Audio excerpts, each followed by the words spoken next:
পৃথিবীর প্রাচীনতম ফুল, প্রায় 200 মিলিয়ন বছর ধরে ফুলটা টিকে আছে। এই ফুলটিকে প্রেম, সৌন্দর্য আর বীরত্বের প্রতীক হিসেবে ধরা। আপনি তো দেখছি ফুল সম্পর্কে ভালো জ্ঞান রাখেন। আমাকে বলছেন? এখানে আপনি ছাড়া তো অন্য কেউ নেই। আপনি তো কথা বলছেন ফুল নিয়ে। ফুল নিয়ে আসার কারবার সে জানবো না তো কে জানবে ম্যাডাম? মানে মানে উনি এই দোকানের মালিক। Thank you. ওয়েলকাম। এই ফুলগুলো একটু প্যাক করে দিবেন। শিওর। Thank you. আর কিছু? বাহ, কত হয়েছে? 100 টাকা। আমি ফুল খুব ভালোবাসি, কিন্তু ফুল সম্পর্কে এত কিছু জানছিল না যেটা আপনি জানেন। Thank you. ভাই এটা তুমি কি করলা? 400 টাকার ফুল 100 টাকা দিয়ে দিলা? সবকিছু টাকা দিয়ে বাবা জানালে পারো। পৃথিবীতে এমন কিছু সৃষ্টি আছে যার সামনে কোনো কিছু টিকে না। আরে, তার মানে 400 টাকার ফুল 100 টাকা দিয়ে দিবা তুমি? এই গাড়ি দেখলাম সেদিন আপনার সঙ্গে, আজকে একা দাঁড়িয়ে আছে। ও আমার গাড়িটা গ্যারেজ এ। ও ওকে। একটা ভালো কফি শপ ছিল, কফি খাবে যদি সময় থাকে? থ্যাঙ্কস। আপনি বোধহয় ওদিকে যাচ্ছিলেন, আমি আপনাকে আগে এখানে কিছু পাবেন না আসলে। ওকে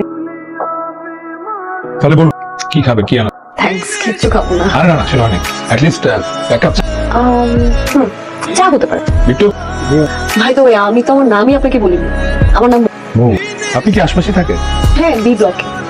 ওই যে বিল্ডিংটা দেখা যায়। একাই থাকি নাকি ফ্যামিলি সহ? আমি আর বিট্টু দুজনে থাকি। আপনি? আমি একাই। দাদু ভাই একটা ফ্ল্যাট কিনে দিয়েছে, যদিও আমার জন্য জড়িত। নিজেকে ব্যস্ত রাখার জন্য একটা জব করি। বাবা মা?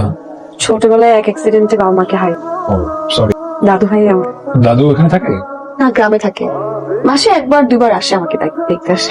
তাহলে এখানে আপনি একা থাকেন? হ্যাঁ, কোনো সমস্যা? না না, সমস্যা কেন, এমনি বল। তো আপনার কি ফুলের বিজনেসই নাকি আরো অন্য কোনো বিজনেস? এই ছোট্ট একটা বিজনেস।